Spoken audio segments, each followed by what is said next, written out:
Tonight we continue our budget conversation, looking at the 2018-19 proposed revenue for Middletown City Schools. So, as always, we just go over our assumptions, looking at what we know is the inflation rate, right around 2%. Our TRS bill is usually 11%. Our employee retirement system, the increase is usually about 16.5%. BOCES services up 5%. Our health insurance, which is always it's very interesting for us right now because as we're waiting for the legislators to help us with the reserve.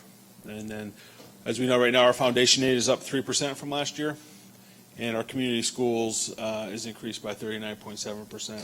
So just a little thing about the community schools, it's all derived based on your ENL learner population.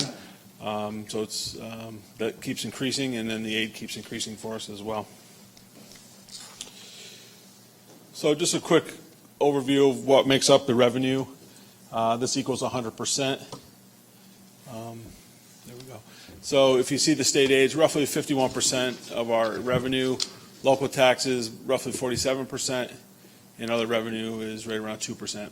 And then we'll go over what's in each, inside of each of those. We'll go through here. So for this year, in January, the governor has they do a state aid run. And this is really just for informational purposes to give you a ballpark of where you're going to be. And again, nothing is final until the state passes a budget, hopefully in April. The sooner the better, and then we can make better decisions on where we can actually end up with a budget. So for this year, we're actually, as I said, we're 3% increase over last year. So it's almost a $3.9 million increase in state aid.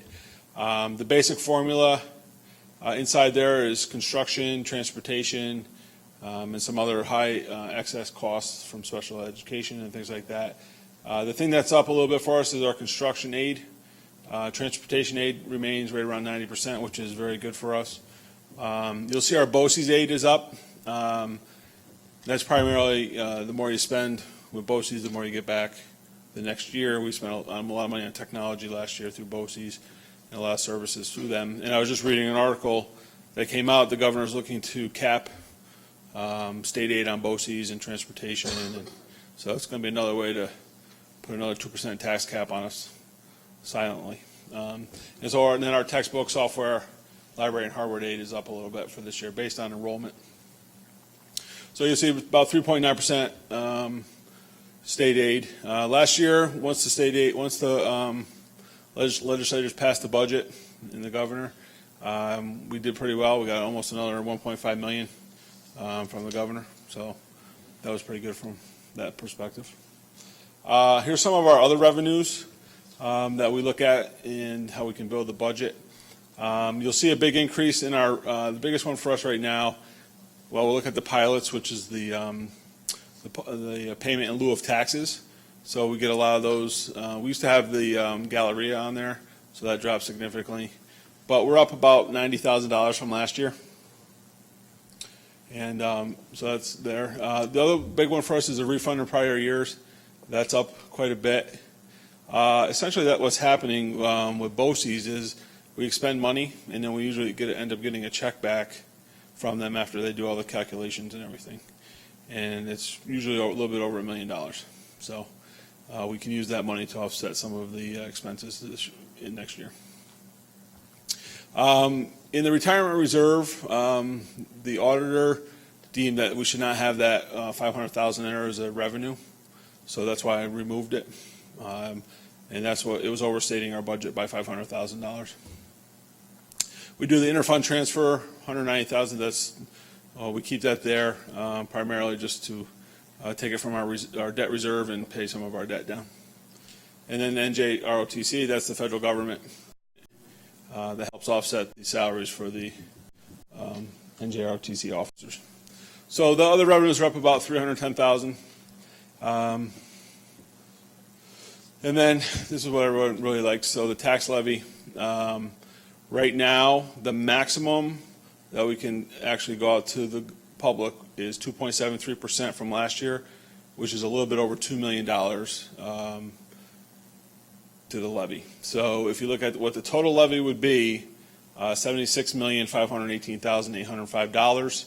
And we put the STAR in there because there's the STAR relief program. You get paid by the state. So, but that is our maximum, and I'll go over a little bit more once we get a little deeper here. And for those that you like to see the tax cap calculation, how we get to 2.73%, we take last year's budget, and the things that we weighed on from the commissioner is, what is the tax growth going to be? That's at 1.0156, and that fluctuates a little bit every year, and that tells you how much you can grow from your budget from last year. We have our pilots we put in there. We have and then what we're going to expend on our tax for capital projects. So we have significant money just for the debt service right there, $6.5 million.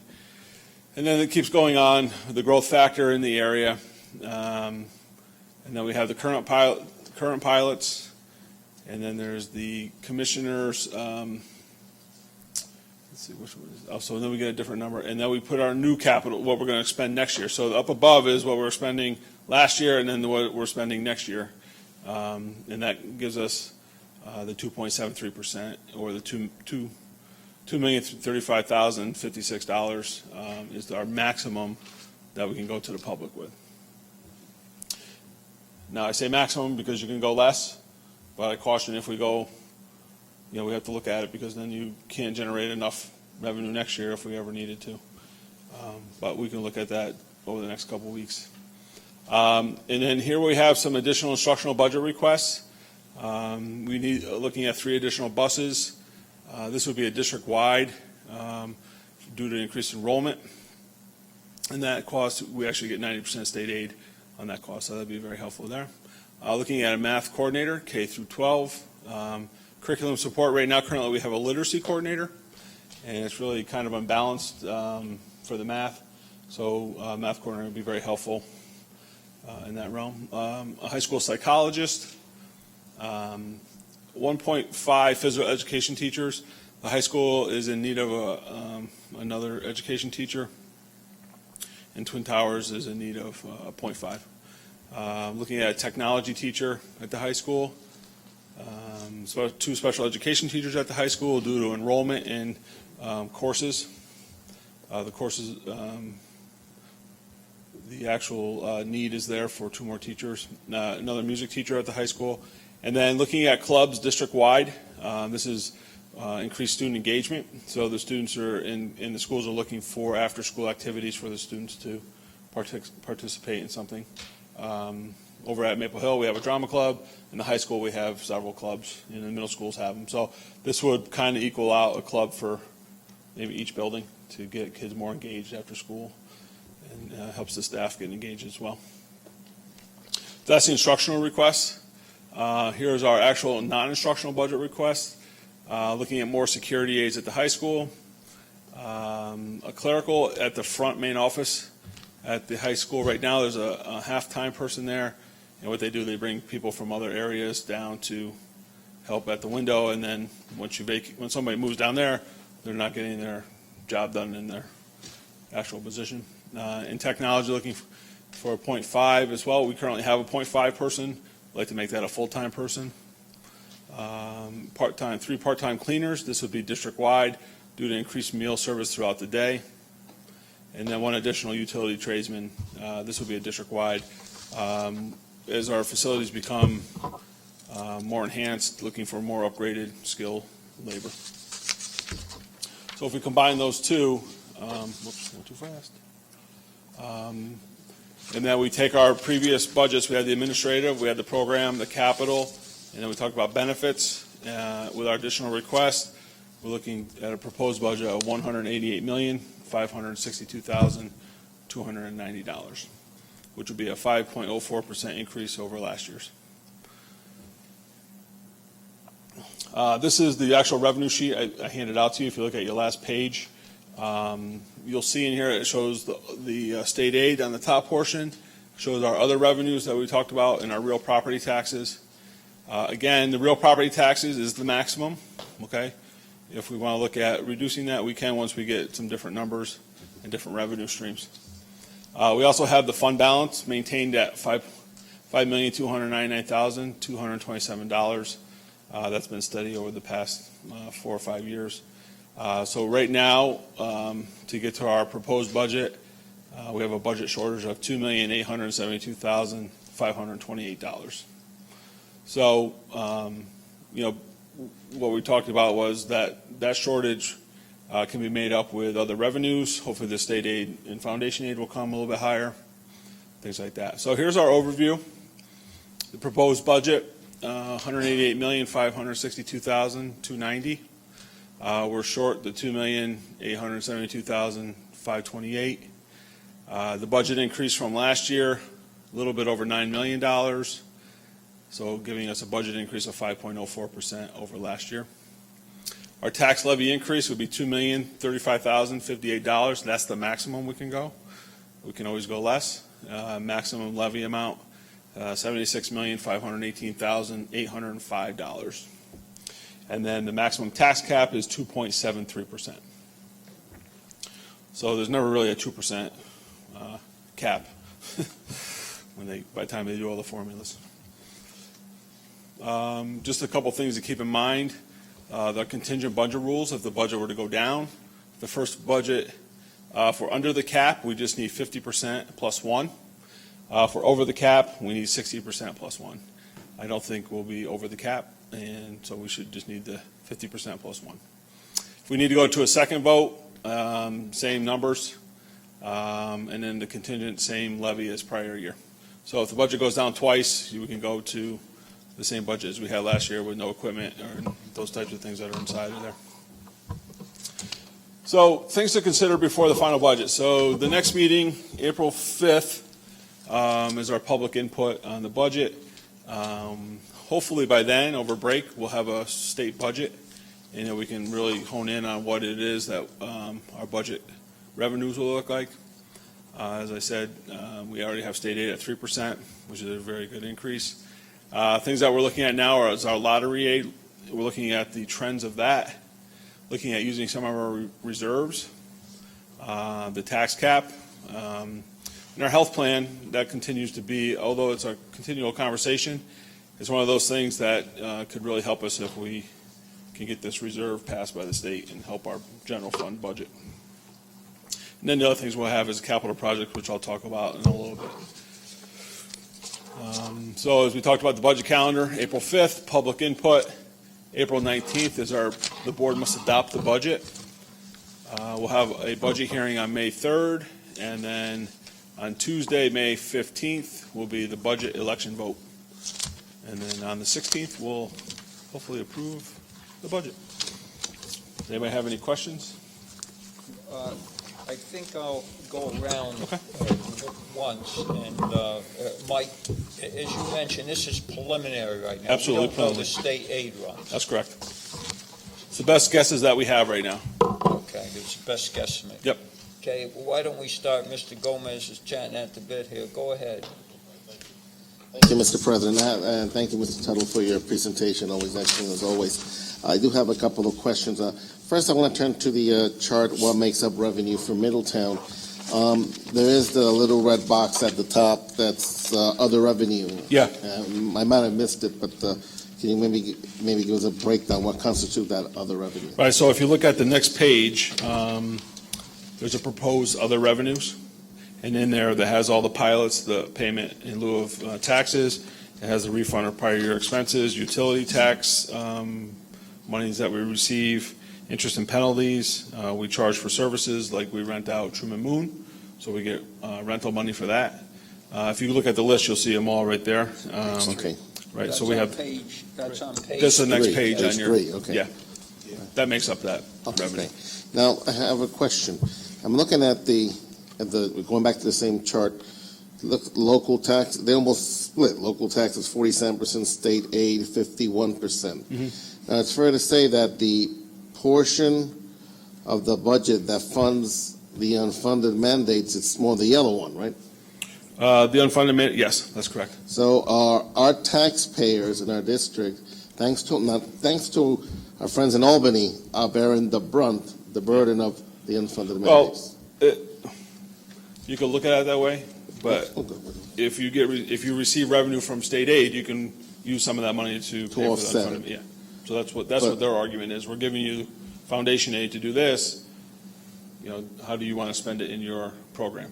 But at the end of the day, if you follow that logic, it's fair to say it's kind of restricting the flexibility of the district Yes. to be able to decide how we could best use these funds and resources. If you and remember, the taxpayers bear the burden. right? If you remember when they implemented the foundation aid formula, right now we're owed over $50 million based on that calculation. Okay. Over the years. Now, I would just like to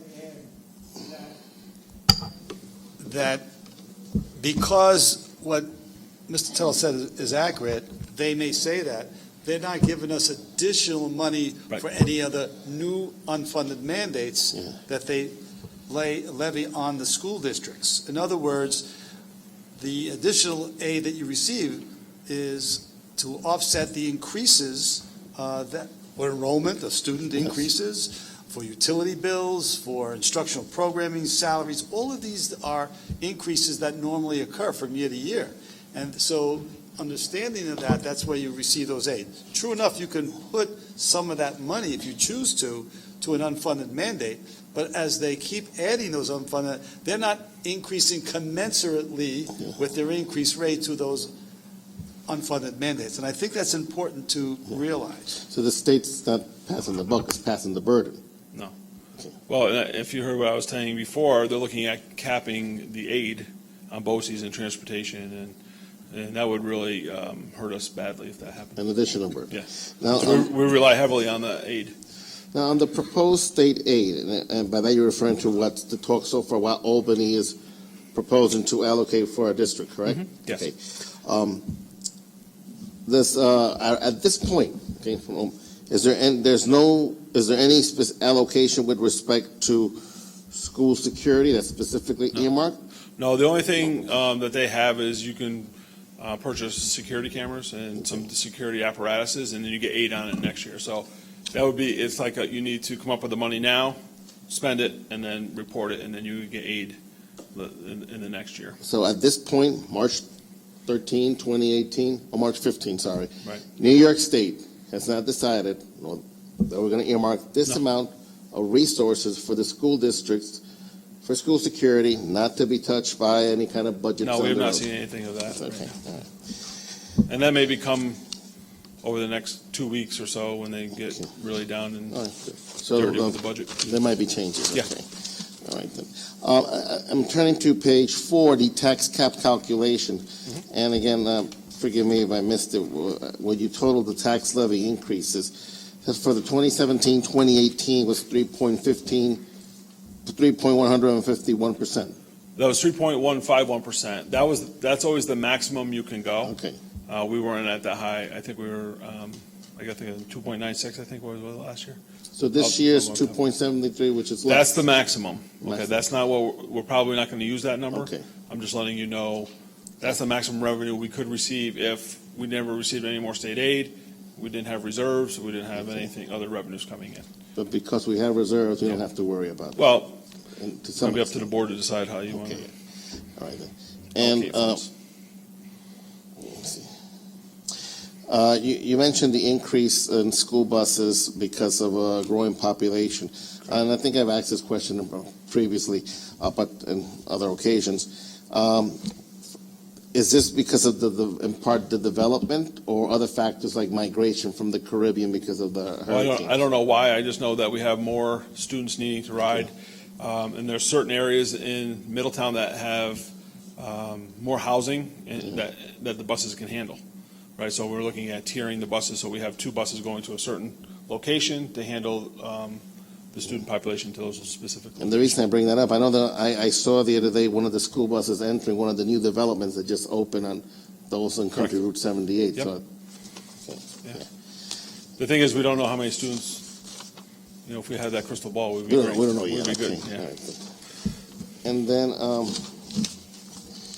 my final question is, okay. I went with respect to things to consider before the final budget. Mm-hmm. How do you see this at this point, the fund balance assisting us in terms of expenses, some here in the proposal? Well, if you saw some of it, we already have allocated $5.2 million to offset some of the increases. Okay. And it's really hard to say what we're going to do with that, because if the state aid comes back very generous, obviously we would use that, versus the reserves. But we do have some of the fund balance to help us offset the budget. Okay. But we're also, in my next presentation, I'm going to show you some things that we'd like to do with the fund balance as well.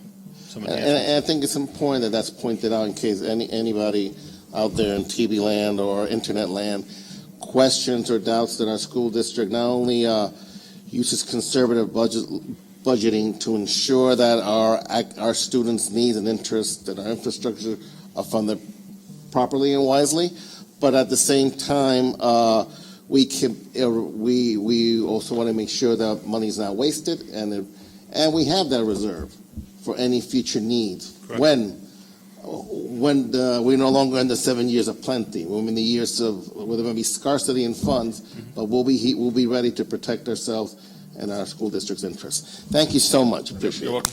Thank you, Mr. Gomez, for those incisive and elaborate comments. Ms. Blumenau. Mr. Gomez addressed some of my questions. I don't really have any questions specifically on the budget. What I see here, this is my 6th budget season, so I'm starting to You're understand seasoned it. now. No, I'm just Yeah, kidding. My question is, community schools? Right. Where does that fit into our budget? It fits in there as a revenue for us. And where? Yeah, I don't have it specifically outlined in here. It's not, is yeah. it in one of the Um, lines? Let's see, that's a good question. 'Cause I see- I had it in the, when I did the instructional component, it was Yes. in there as a expense. As a community aligned school, so we have 1.5 million, 1.4 million in there, Expense. expense. But the Right. monies for it are coming from Right, so it would offset that, yeah. where? It would come from the state. Right, As part of the okay. state aid, yeah, the foundation aid, yeah. So that means that certain, I just want to be clear. Yeah. Certain jobs that are Yes. being added are not reflected here in the additional instructional or additional non-instructional, but are being addressed. Right, so As in the part of the foundation community aid, calculate that the community schools is embedded in there as a revenue. So we already have, over the past, I think, 2 years now, or 3, we have crisis interventionists in there, we have school psychologists, we have the dean. Right. We're already paying for a lot of those services now.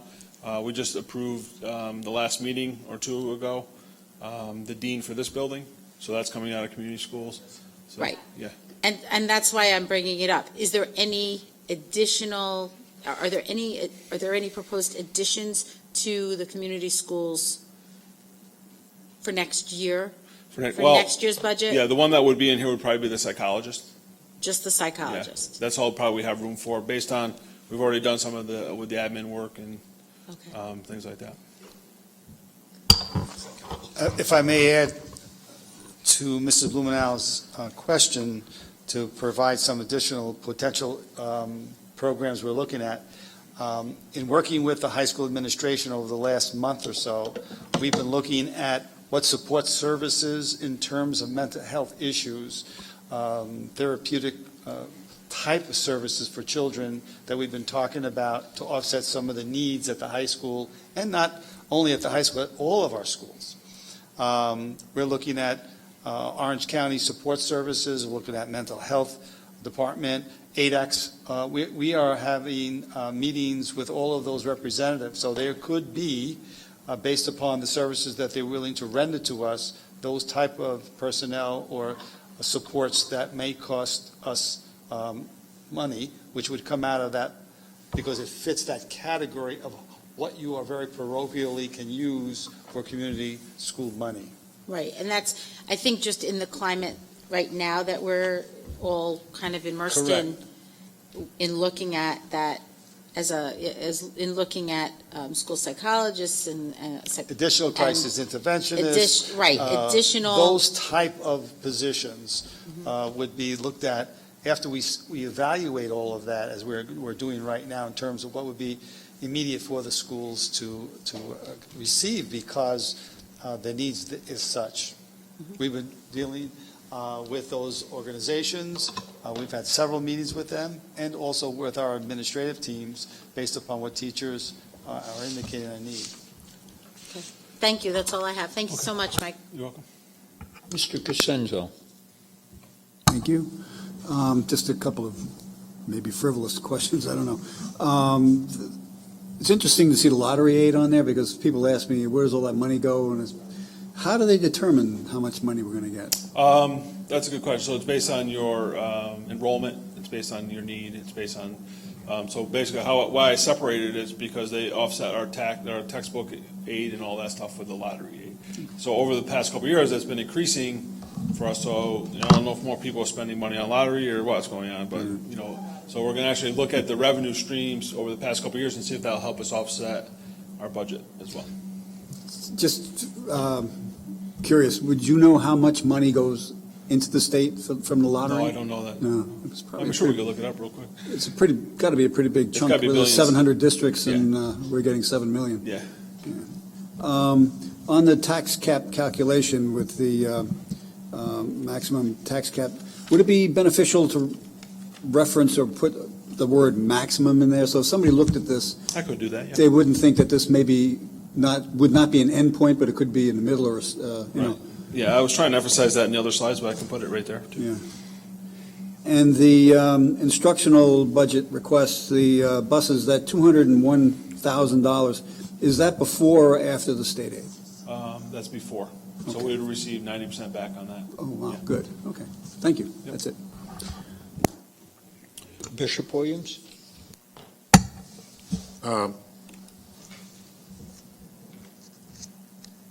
I think that Mr. Gomez pretty much covered the questions that I had.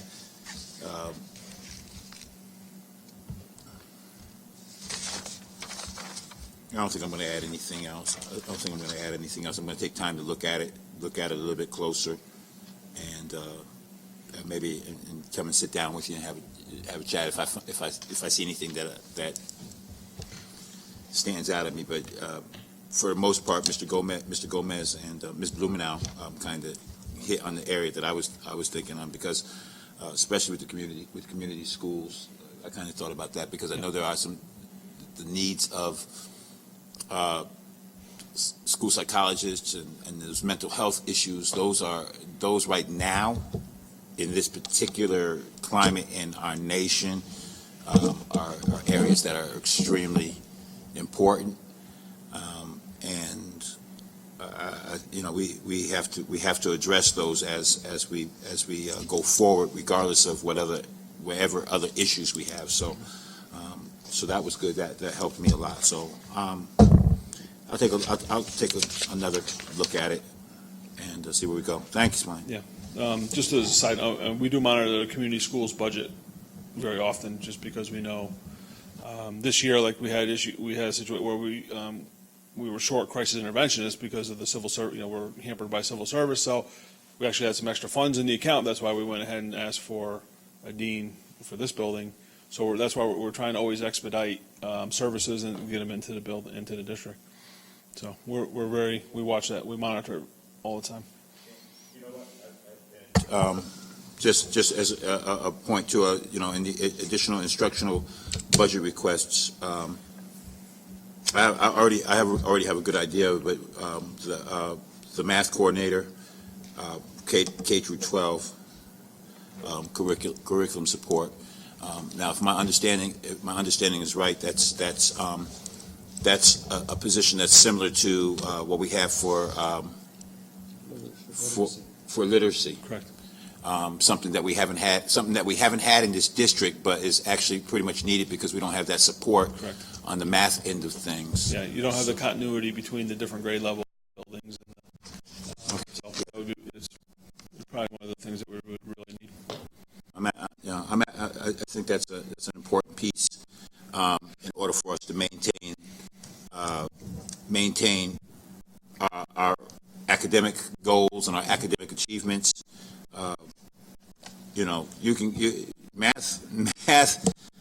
math, whether people realize it or not, math can tend to be a pretty difficult area to navigate. And I think this would provide some great support, so that's good. Okay. Thank you. I'm done.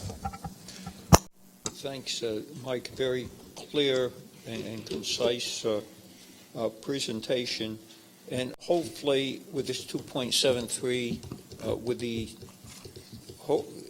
additional state aid, which we perhaps will get, maybe you can work this figure down. Yep. And using some of the, also some of the fund balance. And that's what people have to realize, hopefully they do, as Mr. Gomez started to point out, this is one of the ways we've used this fund balance for the last, how many years? 5 years? I think it's longer than More that. than 5 years. You've been using the same amount for 5 years. You've been using it, yeah. I mean, we always put at least 5.2, and maybe we'll put more in this year. Okay. The reason that my taxes go up and everything goes up, unfortunately, no one likes to pay taxes. But gas goes up, all the other utility bills go up, supplies go up, transportation costs go up. So, this is some of the reasons. Contracts,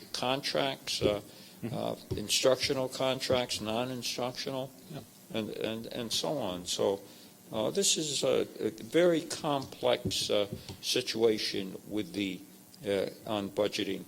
Could you just, for the viewing audience, we understand it, but just in a couple sentences, community schools. I don't know if people understand this. Okay, so the community schools, I think it was 3 years ago, the legislator, the governor came up with this program for community schools, and it's really based on the English language learners in your district and how many you have, and we keep growing, and that's why you've seen our aid keep going higher and higher.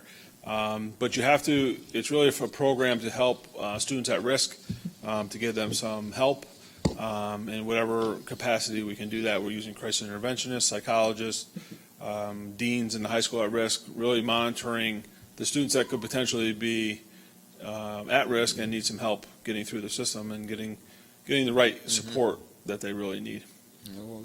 Thank you very much. And you're moving I have a on question to the about second. community school. Vince? Does any of that money go directly into instruction? No, it's not really geared for instruction, although we can use probably a little bit of portion of it at the high school when we're looking at our after-school program, looking to develop, getting the students in there if they're at risk and getting them to some extra help academically. But you say instructionally, there's not really for teachers per se, but we do have the administrators that are there to help support the instruction and make sure that those mechanisms are moving along. Mike, would you like to take a break, or do you want to go on to the second No, I'll go. part of your I'm here. presentation? I'm here. Don't let me sit down. Paula, do you have something else? Go ahead, Mike. Oh, okay. Okay, so the next thing we'd like to talk about are some Middletown capital projects and have them be approved in the budget in May. Two projects that we're looking at right now is the high school library media center reconfiguration. This would allow us to really modernize the library and the media center, reconfigure, bringing the career and college center to the forefront of the library, so when parents and students can get to it more easily. Right now, it's in the back of the library. And the second thing we're looking at is the stadium complex enhancements. There's three things in there that we'd like to look at for voter approval. So first, let's talk about the high school media library center. Right now, we're looking at putting in 8 spaces for the learning spaces. Now, if you've been in the third floor at the high school, there's those 3 labs or window or collaborative spaces, I guess we'll call them. That's what those spaces are when we refer to spaces. So it'd be more of those down in the library area, so students can come, work independently, work as a team, and as our focus is on collaboration and really getting the students to really getting more involved in that. So in that in the learning space, we'll be looking at redesigning the bookshelves and the furniture in the space. And I spoke about relocating the College and Career Center. So it'll be closer to the front. So when you look at the library and media center now, there's to the right, there's the glass windows. So in there, we put the College and Career Center. And it makes it a lot easier for parents when they're coming in to get into the center. And it will also be creating some office and conference space in the center as well. I do have a picture of it, although it's not really a great one. You can kind of see along the edge, and if you look on your picture, you can see on the right side and the left side, you'll see some collaborative spaces kind of outlined and boxed in. This is like the preliminary design that we looked at with them. In the back of the library, when we move the College and Career to the front, we would actually create like a independent station for teachers to learn how to use collaborative learning, a little conference center for teachers and staff. Maybe administrators go in there and work on some of those things as well. And back of that, as things always change, we're looking at putting a TV production studio in there as well. So this drawing is just a little bit outdated. I'm going to have the architects update it for us before the next meeting, just with the TV production studio in mind as well. So if you can take a look at it, it's really redesigning the library, putting a little bit more independent seating in there for independent learning. Students can come in and sit down, read a magazine, go on their Chromebooks and do what they need to do. And then they can also have the opportunity to go into the collaborative spaces to work on their projects as well. When we visited Indiana University, that was a year and a half ago, I think, it was amazing walking around the media center how many students were actually in these collaborative learning spaces. And talking to a couple students, they said they have to get there very early in the morning just to get a space because no one ever they don't leave. So it was kind of interesting. And we're really trying to gear the high school to help the students be college and career ready when they go into the workforce.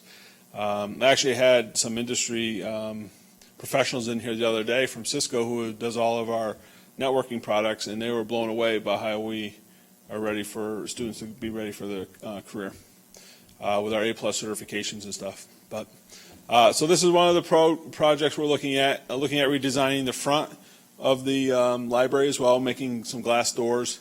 If you recall, walking into the library, in the front of it, it's all concrete partitions and flower beds and things like that. So we're looking at removing that and putting some glass there. Just making it a little bit more friendly looking, not institutional looking when you walk into there.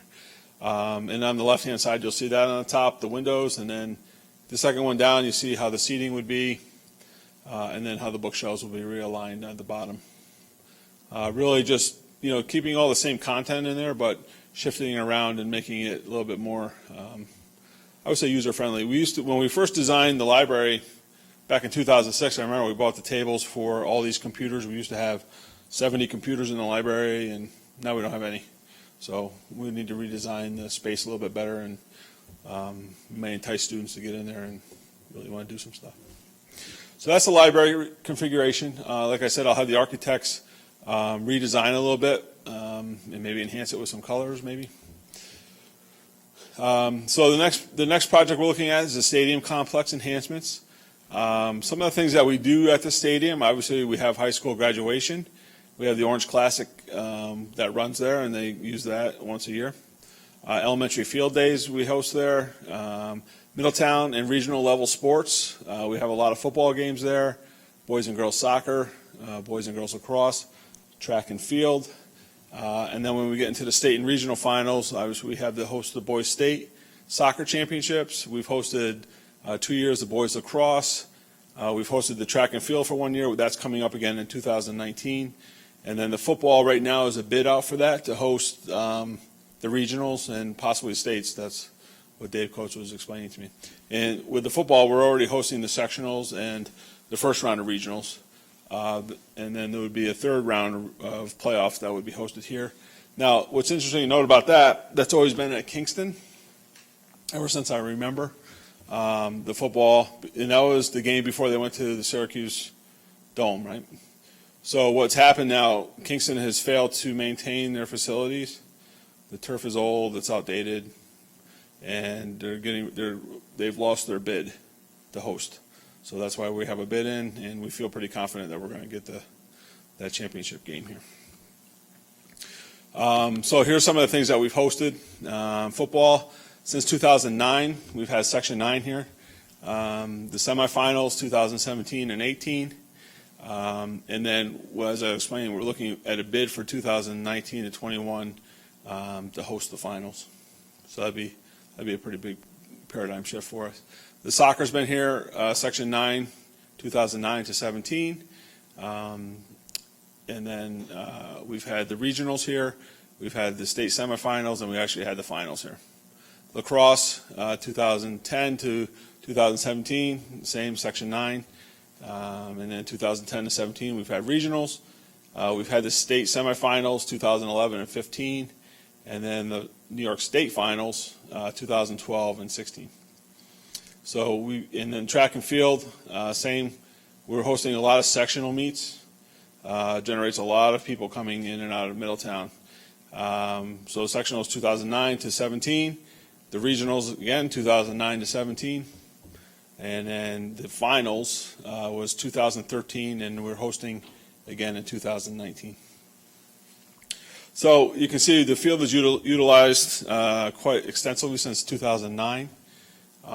Some of the numbers that we have preliminary, this is an estimated total based on the number of events. Now, when I say boys soccer, so we host the Section 9, we host the semifinals, we host finals. So every time there's an event, all this different revenue is generated. So it's estimated at over $11 million has an economic impact to the community. So that's gas stations, that's hotels, that's food, it's tolls, it's everything that would involve travel. It's people getting paid, referees, it's different, all those things that would do have an economic impact on the community. So what we're looking to do with the Library Media Center and the stadium improvements, again, this is a zero cost for property owners, and we'll be using fund balance. We have the resurfacing of the track, which is all the things at the stadium have been there since 2008. So we're looking at a 10-year-old track that just needs to be reconditioned, resurfaced. We're looking at replacing the video board, replacing the turf as well, and then looking at the library remodeling as well. So for $4,175,000, we'll be looking to have the voters approve this during the budget. Just to talk a little bit about the track, it's a nationally certified track, so when students run on there, they actually have, those are actual times that can be used for records and things like that. And they also have the RFID chip. The students, when they run, they can actually get the digital times as well. The video board, that's something that we've actually kind of installed one of them in the high school gym.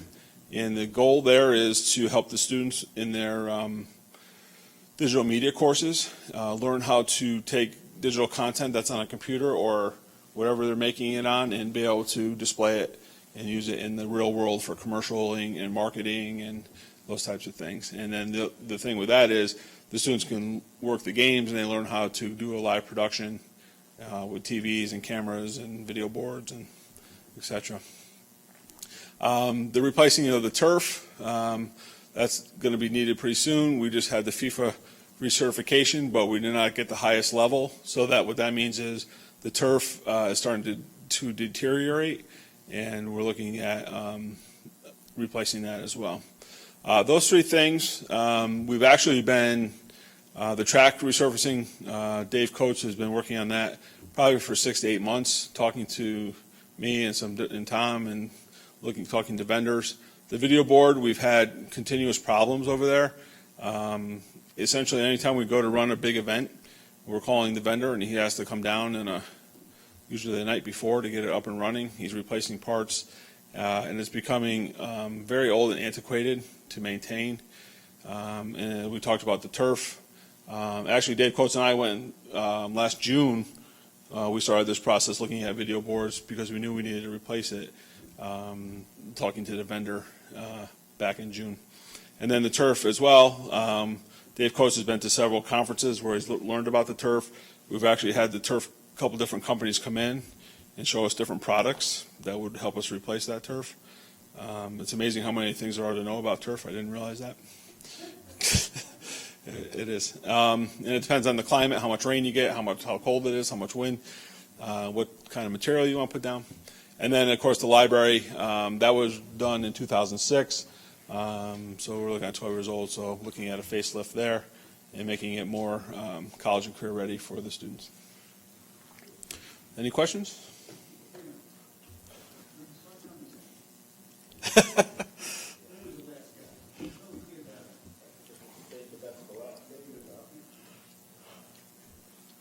Okay, I'm starting. He's going. The library, media center, Yep. when this is approved and the work finally starts, how will that impact on the high school? How long will it take to do that project? That's a good question. So it'll probably take us a good part of a summer and probably a little bit into, depending on when you start. So it always depends on what kind of shifts you get in there. And usually in the summer is the best time for us. And the reason why we try to do voting now is so we can get all the state aid and all those types of approvals done in a timely manner. They're backed up right now, so you always try to want to have all that completed by January so you can do the bids, January, February, and then you get the best workforce moving forward. So it wouldn't be this summer? No. No, it'd be the following summer. Yeah. Okay, good. So we have to submit the plans to the state ed and get all Right, the yeah, it's a big complicated Yeah. procedure. complicated, yeah. Yeah. So library, books, do Yeah. we still buy books or is it all We digital? do, but not a lot of them. We buy more digital content. We buy ebooks. We buy things like that. The students are coming in. They have their Chromebooks. They're looking up information on the internet. Yeah. If I may give a little more specific You information to might that. have more detail, yeah. I know that Mrs. Tobiasen always asks me about this when we discussed about this issue. There will be a loss of about 25% of the print books because of the vast increase in digital content, digital books. But we surveyed other school districts around the country regarding this renovation, and they also lost about 25%. Some of the books are outdated. For example, inside that 25%, the encyclopedias, well, we don't even use those anymore. So that space is no longer needed where you're having the collaborative spaces in lieu of. Some of the shelving will be lowered, as you can see in, well, you really can't see very well at this particular illustration, but you'll see that the stacks there are lower, not as high as they used to be, and that's where you have the little loss of 25%. But they will certainly not be 25% of loss of access to information for students as they use their Chromebooks. As he mentioned, there's about 75 desktops in there that are no longer in there because the kids all have Chromebooks and they access the information that way. But there still will be books purchased. We'll still be reading Romeo and Juliet, students, Merchant of Venice, etc. Right. In addition to that, Karen Kissel, the library coordinator, has actually requested more databases and more references for next year, so the kids can access them essentially wherever they are on the internet. I remember it wasn't an in-depth discussion, but we talked about the lobby and the walls with the glass brick. Is that going to be anything? Yeah, we actually the board approved the work of that. I think a few months ago. Tom is opening the bids tomorrow, right, to see if we can to do that now to get the work done, for this summer, and then it will be that piece. The front piece will be done ahead of time, and we actually have the money from Aileen Gunther to help us offset those costs. Professional library, have we had that before, or is this a new concept? And The professional library? Yeah, the professional library in the back. Right, so that's for I think that's for, go ahead, Richard. No, we've had that in all the libraries, and we continue to have it. Oh, okay. Yeah, that's nice. That's interesting. For their resources, their Right. materials, they're in all the libraries, Okay. elementary, middle, and high school. Great. The baseball fields, anything with them? Are they doing well, or do they need any repair? No, I think they're doing well. If you ever go over to the varsity field, the grass is very plush, very playable, and the outfield, they use it for the state soccer tournament every year, right? So they have it on the backside of the turf there. Okay. Well, don't get me wrong, Dave would love to turf the whole thing, so, I mean, that's, so. I remember the discussion Yeah. when we started to plan the new facility about the turf. I mean, you think of turf, I know the artificial turf was ruled out immediately because of the stress on the Right. ankles and knees and what have you. But they had different people come in to talk, present their product, and it's quite a science. It you know, is. with It the is. It's amazing. drainage and Yep. the beads and things in there. It's Yeah. just amazing. See, So- the good thing for us is we already have the infrastructure, Right, right? that- So now our decision is, do we put foam under it? Do we, what type of material, Right. and what type of cushion do we put on there for the, the players and things? So that's what we're working on. Yeah, so that was my next question, so you answered it, because I know that was an expensive part of the deal, Yeah. the irrigation and what have you. Mhm. Good. Right. Okay, thank you.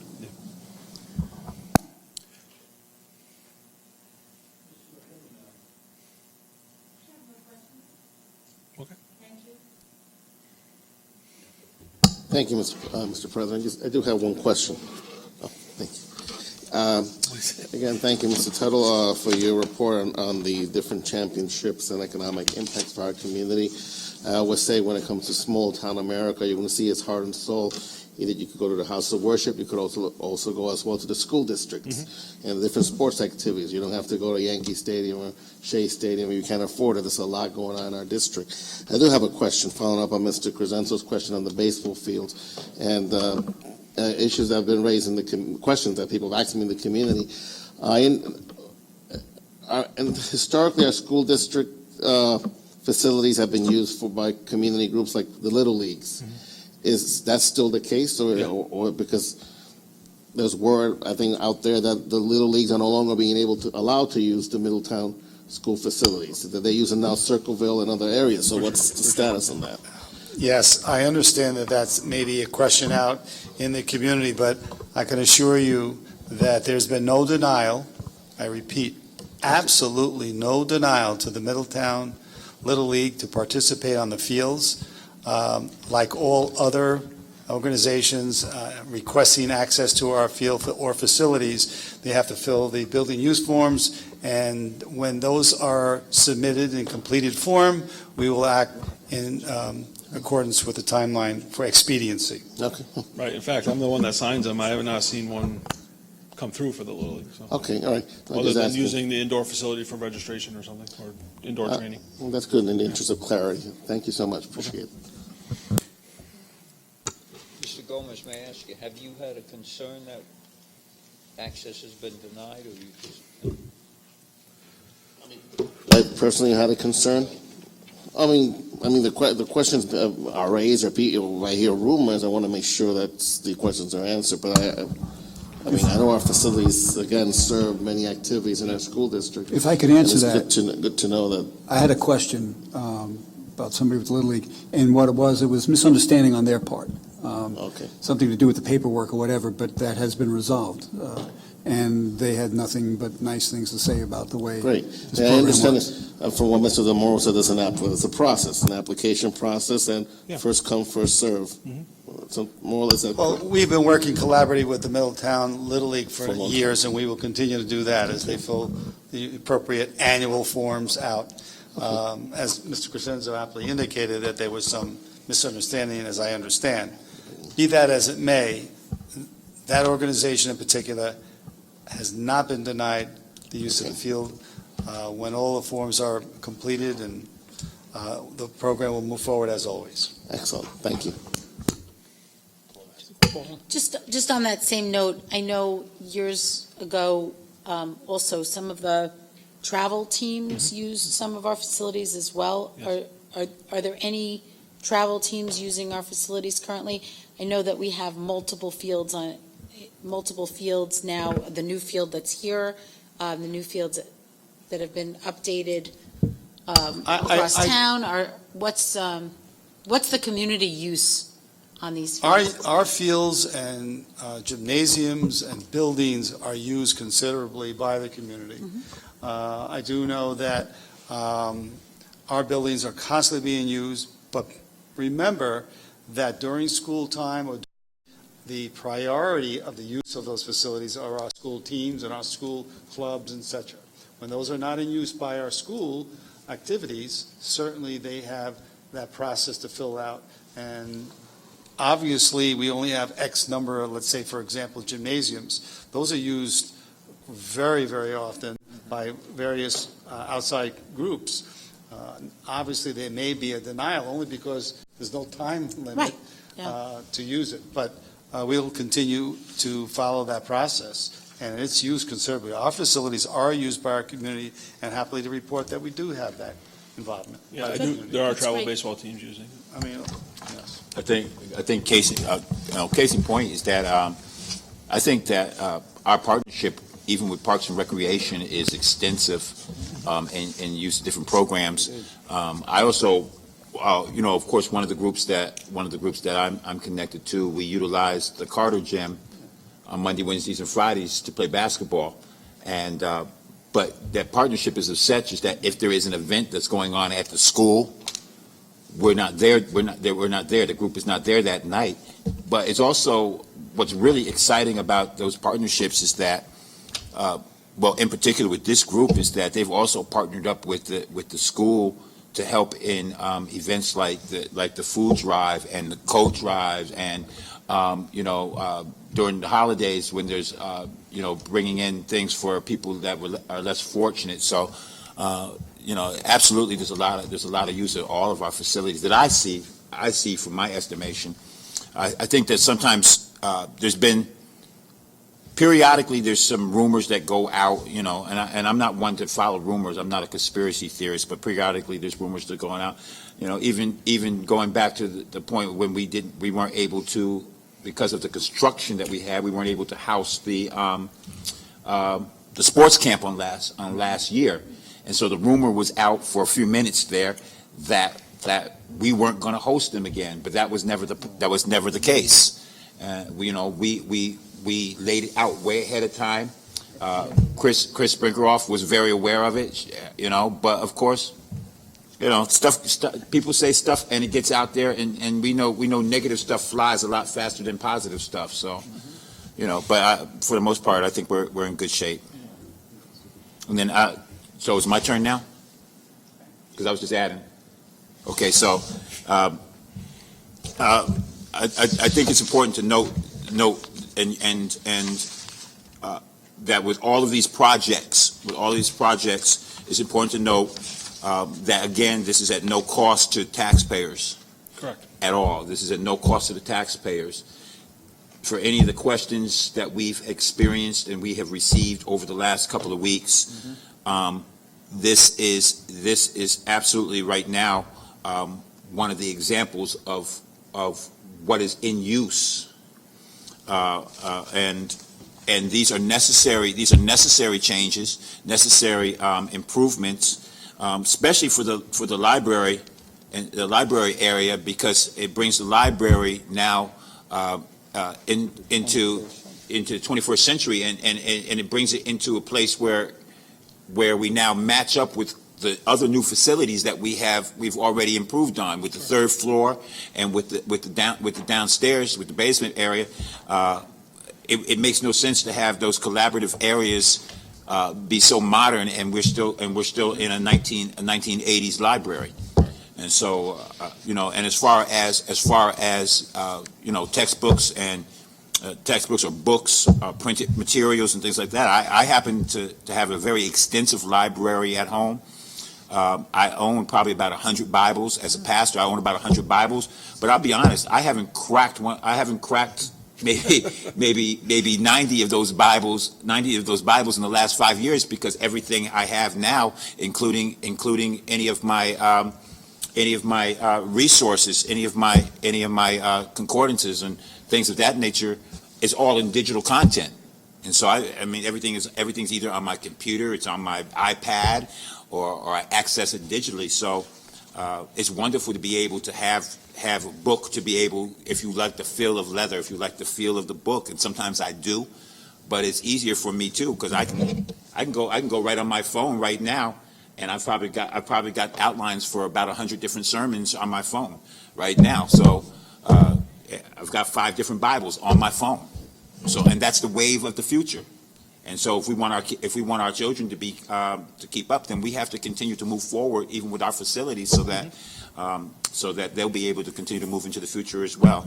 So I think this is great. I think this is great, and I think that this just is the beginning of other things. There's a lot bigger things that we're looking at, and about bigger things that we have to consider as we go along. But this is a great start.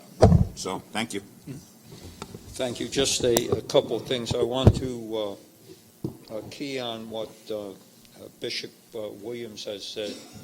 Two things. Number one, we've done $180 million in construction with only an average homeowner $10. So when the person, the last meeting, stood at the mic and said, "Be careful how you spend your money," I have documents to prove we're spending our money very wisely in this district, because that construction, it not only adds to the students' learnings, but it also adds to the community with people coming in and buying houses in this community. So there's a reason why people are moving here, and the schools, believe me, are one of the reasons.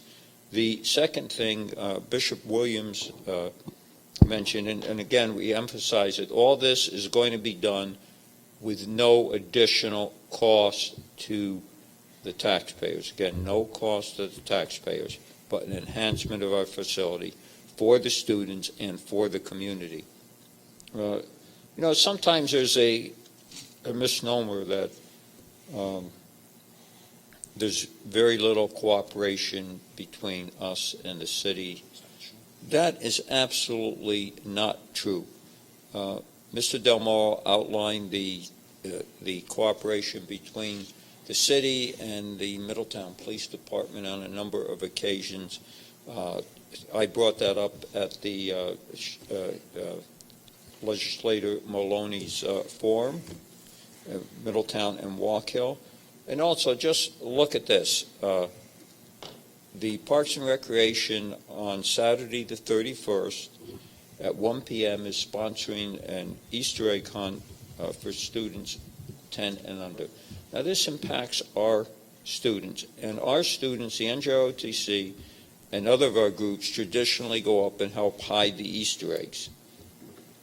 You mentioned the use of the high school. We have the spring break camp this year from 4:26 to 4:30, April 26th, 26th to the 30th, from 9 to 4, and that impacts our students. In addition, Chris Brinkerhoff hires high school students who run the camp. That's another aspect of cooperation. Jim Kelly, administrator of Maple Hill, is an overall charge. And if you're interested in any of these programs, please call 346-4180. There's also the spring soccer and cheerleading program, which impacts our cities. And another area of cooperation, the after-school programs sponsored by the Parks and Recreation, not our program, but they use our facilities, the 3 elementary buildings. So there's a lot of areas, and anybody saying there's not a lot of areas or trying to stir up a problem, just ask them to give any of the board members a call. Summer camp also, on and on. We'll cover that later on. It's a little premature for the summer camp. So thank you, Mr. Tuttle, for the presentations.